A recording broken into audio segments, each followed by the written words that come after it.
ನನಗೆ ಸುಬಿಗಳು, ನಿಮ್ಮೆಲ್ಲರಿಗೆ ಸುಬಿಗಳು. ಚೆನ್ನಾಗಿದ್ದೀರಪ್ಪ? ಆದಿಕಾಂಡ 26ನೇ ಅಧ್ಯಾಯ 12ನೇ ವಚನ. ಇಸ್ಸಾಕ ದೇಶದಲ್ಲಿ ಬಿತ್ತಿ ಅದೇ ವರ್ಷದಲ್ಲಿ 100ರಷ್ಟು ಬೆಳೆಯನ್ನು ಹೊಂದಿದನು. ಯೆಹೋವನು ಅವನನ್ನು ಅಭಿವೃದ್ಧಿ ಪಡಿಸಿದನು. ಅಬ್ರಹಾಮು ದೇವ, ಇಸಾಕನು ದೇವ, ಯಾಕೋಬನು ದೇವ. ಯೇಸು ಕ್ರಿಸ್ತನು ಇಂದಿನ ದಿವಸ ನಮ್ಮೆಲ್ಲರಿಗೆ ದೇವರಾಗಿದ್ದಾನೆ. ನಾವು ಅಬ್ರಹಾಮು ಇರುವಾಗ, ಇಸಾಕು ಇರುವಾಗ, ಯಾಕೋಬು ಇರುವಾಗ ನಮಗೆ ಇಂದಿನ ದಿವಸ ನಮಗೆ ಕೂಡ ಅದೇ ದೇವರ ಆಶೀರ್ವಾದವಿದೆ. ಈಗ ಇಸಾಕನ ದೇಶದಲ್ಲಿ ಬಿತ್ತಿ ಅಬೀಮೆಲೆಕೆಂಬ ರಾಜು ಇಸಾಕನಿಗಿಂತಲೂ ಬಹು ಬಲಿಷ್ಠನಾಗಿದ್ದನು. ಅಬೀಮೆಲೆಕು ಅಬೀಮೆಲೆಕಿಗಿಂತಲೂ ಇಸಾಕನಿಗೆ ಬಹು ಬಲಿಷ್ಠವಾದ ಐಶ್ವರ್ಯ ಬಂತು. ಹೇಗೆ ಬಂತು? ರಾಜ್ಯ ಅದಕ್ಕಿಂತ ಹೆಚ್ಚಾಗಿ ಹಣ ಇಸಾಕನ ಹತ್ರ ಇತ್ತು. ಇಸಾಕನ ಹತ್ರ ಸಮಾಧಾನವಿತ್ತು. ಇಸಾಕನಲ್ಲಿ ಬಹು ಬಲಿಷ್ಠವಾದ ಕೆಲಸಗಳು ಮಾಡಿಸೋದ್ರಲ್ಲಿ ಅನೇಕ ಜನ ಕೂಲಿಗಾರರು, ಹೊಲ, ಒಂಟೆ, ಕುರಿಗಳು, ಧನ, ಐಶ್ವರ್ಯವಿತ್ತು.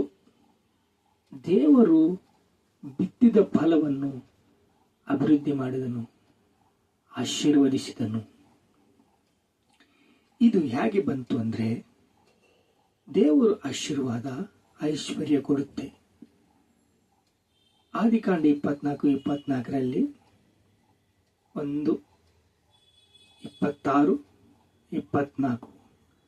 ಆ ರಾತ್ರಿ ಯೆಹೋವನು ಆತನಿಗೆ ಕಾಣಿಸಿಕೊಂಡು, ನಾನು ನಿನ್ನ ತಂದೆಯಾದ ಅಬ್ರಹಾಮನ ದೇವರು, ನೀನು ಭಯಪಡಬೇಡ, ನಿನ್ನ ಬಳಿಯಲ್ಲಿ ಇದ್ದೇನೆ, ನೀನು ದೇವರ ಮಗನಾದರೆ ಏನ್ರಿ. ಈಗ ಆ ರಾತ್ರಿ ಯೆಹೋವನು ಕಾಣಿಸಿಕೊಂಡು ದರ್ಶನ ಕೊಡ್ತಾ ಇದ್ದಾನೆ.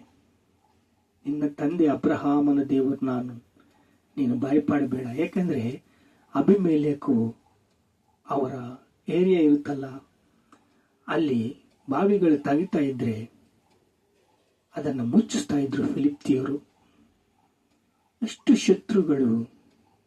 ಇಂದಿನ ದಿವಸ ಆಕಾಶ ದುರಾತ್ಮ ಶಕ್ತಿಗಳು, ದುಷ್ಟಶಕ್ತಿಗಳು, ಅಂಧಕಾರ ಶಕ್ತಿಗಳು ಆವರಿಸಿಕೊಂಡು ಸೈತಾನನ ಬಲವು ನಮ್ಮ ಮೇಲೆ ಯುದ್ಧ ಮಾಡ್ತಾ ಇದ್ದಾವೆ.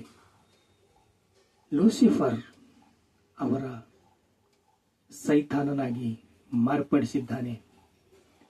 ಈಗ ದೇವರು ಇಸಾಕನನ್ನು ನೋಡಿ ಇಸಾಕನಿಗೆ ಆಶೀರ್ವಾದ ಕೊಟ್ಟಿದ್ದಾನೆ. ಎಂಥ ಆಶೀರ್ವಾದ ಕೊಟ್ಟಿದ್ದಾನಂದ್ರೆ, ರಾಜನಿಗಿಂತಲೂ ಐಶ್ವರ್ಯವಂತನಾಗಿ ಹೆಚ್ಚಿಸಿದ್ದಾನೆ. ದೇವರು ಆಶೀರ್ವಾದ ಕೊಟ್ರ. ಸುಮ್ಮನೆ ನಾವು ಹೇಳಿದಾಗಲ್ಲ. ಆದರೆ ನಿಮ್ಮನ್ನ ಬಂಗಾರವನ್ನು ಬೆಂಕಿಯಲ್ಲಿ ಹಾಕಿದಾಗ, ಅದು ಮೆಲ್ಟ್ ಆದಾಗ ಅದರ ಕೊಳೆಯೆಲ್ಲ ಹೋದ ಹಾಗೆ ನಿನ್ನನ್ನು ಸರಿ ಮಾಡ್ತಾನೆ, ತಿದ್ದುತ್ತಾನೆ. ನಾನು ದೇವರ ಕೈಯಲ್ಲಿದ್ದೇನೆ, ನನ್ನ ದೇವರು ನನಗೆ ಕೈ ಕೊಟ್ಟಿದ್ದಾರೆ, ನಾನು ನೆಮ್ಮದಿಯಾಗಿ ಮಲ್ಕೊಳ್ತೀನಿ ಅಂತ ವಿಶ್ವಾಸ ನಿನ್ನಲ್ಲಿ ಬರಬೇಕು. ಸಂತೋಷವು ನಿನ್ನಲ್ಲಿ ಬರಬೇಕು. ಸಮಾಧಾನ ದಟ್ಟವಾಗಿ ನಿನ್ನಲ್ಲಿ ದೀಟಾಗಿರಬೇಕು. ಅಂತ ವಿಷಯದಲ್ಲಿ ದೇವರು, ನನ್ನ ಮಗನಿಗೆ ಕೊಡಲಿದ್ರೆ ಯಾರಿಗೆ ಕೊಡ್ತೀನಿ? ನನ್ನ ಮಗನನ್ನೇ ಸಿಲಿಬೆ ಕತ್ತಿಸಿದ್ನಲ್ಲ, ನಾನು ನಿನಗೆ ಕೊಡೋದಿಲ್ಲ ಆಶೀರ್ವಾದ. ಆದರೆ ನಿನ್ನ ಹತ್ರ ದ್ವಿಮನಸ್ಸು ಇರಬಾರ್ದು, ಎರಡು ಮನಸ್ಸುಗಳು ಇರಬಾರ್ದು, ಕಳ್ಳತನ ಮಾಡಬಾರ್ದು. ನಿನಗೆ ಶೋಧನೆ ಬರ್ತವೆ, ಆದರೆ ನಾನಿದ್ದೀನಿ. ಶೋಧನೆಗೆ ಉಂಡ ಕರ್ಕೊಂಡು ಹೋಗ್ತೀನಿ, ಅಲ್ಲಿ ನಿನ್ನ ಬಿಡುಗಡೆ ಮಾಡ್ತೀನಿ, ಬಿಡಿಸ್ತೀನಿ ಅಂತ ಹೇಳ್ತಾನೆ. ಈಗ ಇಸಾಕನು ಆಶೀರ್ವಾದ ಹೊಂದಿದ್ದಾನೆ. ಇಸಾಕನು ಆಶೀರ್ವಾದ ಹೊಂದಾಗ ಎಷ್ಟು ಆನಂದ, ಎಷ್ಟು ಸಂತೋಷ ನೋಡ್ರಿ. ಅವನ ಐಶ್ವರ್ಯವು ದಿನ ದಿನವೂ ಹೆಚ್ಚುತ್ತಾ ಬರುವುದರಿಂದ ಬಹು ಸಂತಾನವುಳ್ಳವನಾದನು. ಅವನಿಗೆ ದನ ಕುರಿಗಳು, ಸಂಪತ್ತು, ಅನೇಕ ಸೇವಕರಿದ್ದರು. ಇದನ್ನು ನೋಡಿ ಫಿಲಿಪ್ತಿಯರು ಹೊಟ್ಟೆ ಕಿಚ್ಚುಪಟ್ಟು ಅಬ್ರಹಾಮನ ಬಾವಿಗಳ ಮಣ್ಣು ಹಾಕಿ ಮುಚ್ಚಿಬಿಟ್ರು. ಅಬ್ರಹಾಮನ ಮಣ್ಣು ಹಾಕಿ ಬಾವಿಗಳು ಮುಚ್ಚಿಬಿಟ್ರು.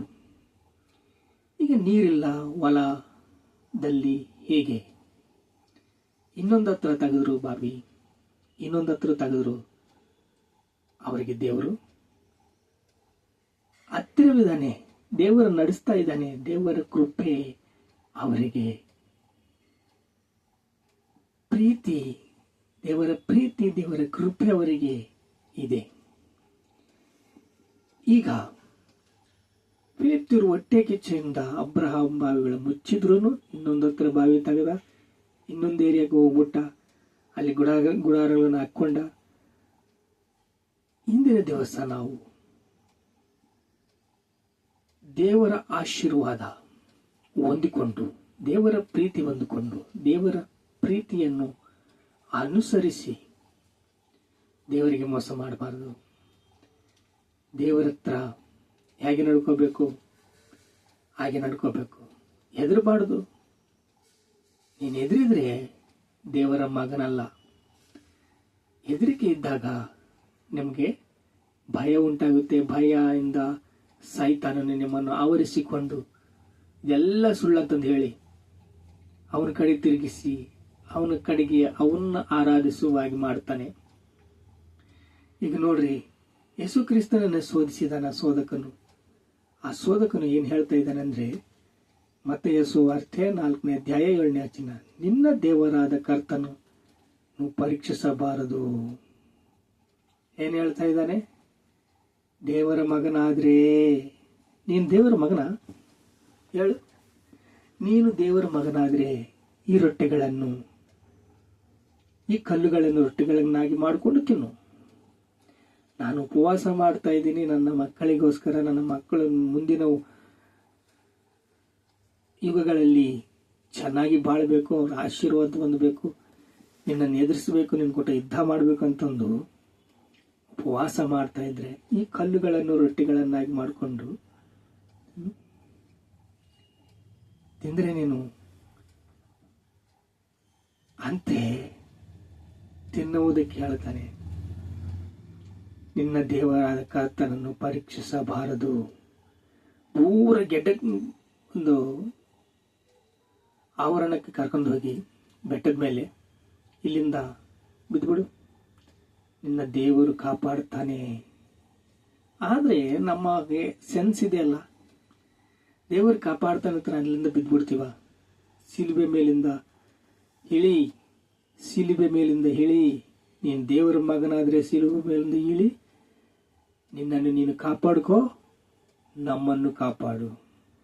ಅರೆ, ಲೋಕ ರಕ್ಷಕನು ಎಲ್ಲರಿಗೋಸ್ಕರ ಪ್ರಾಣ ಕೊಡ್ತಾ ಇದ್ದಾನೆ, ಎಲ್ಲರಿಗೋಸ್ಕರ ಶಿಲುಬೆ ಹತ್ತುತ್ತಾ ಇದ್ದಾನೆ, ಎಲ್ಲರಿಗೋಸ್ಕರ ಮರಣವನ್ನು ಹೊಂದುತ್ತಾ ಇದ್ದಾನೆ, ಎಲ್ಲರಿಗೋಸ್ಕರ 3ನೇ ದಿನ ಎದ್ದುತ್ತಾ ಇದ್ದಾನೆ. ಅದೇ ಈಸ್ಟರ್. 3ನೇ ದಿನ ಎದ್ದು ಬಂದು ನಮ್ಮನ್ನ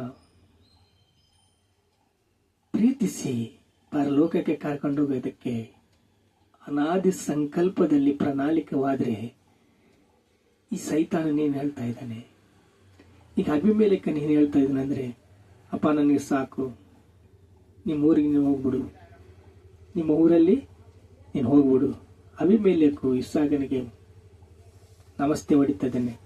ನಮಸ್ತೆ ಅಪ್ಪ, ನೀನು ನನ್ನಗಿಂತ ದೊಡ್ಡವನಿದ್ದೀಯಾ ಅಂತಂದು ಆ ಊರಲ್ಲಿ ಎಷ್ಟು ಆಶೀರ್ವಾದಗಳನ್ನು ಹೊಂದಿಕೊಂಡಿದ್ದಾನೋ, ಎಷ್ಟು ಪ್ರೀತಿಯನ್ನು ಹೊಂದಿಕೊಂಡಿದ್ದಾನೋ. ಒಂದು ರಾಜನು ಇಸಾಕನಿಗೆ ಏನು ಹೇಳ್ತಾ ಇದ್ದಾನಂದ್ರೆ, ನೀನು ಹೋಗ್ಬಿಡಪ್ಪ, ನಿಮ್ಮ ಏರಿಯಾಗೆ ಹೋಗ್ಬಿಡಪ್ಪ, ನಮಗೋಸ್ಕರ ನೀನು ಪ್ರಾರ್ಥನೆ ಮಾಡು ಅಂತ. ಪ್ರಾರ್ಥನೆ ಮಾಡ್ಕೊಳ್ಳೋ ತಂದೆ ನಿಮಗೆ ಸ್ತೋತ್ರ.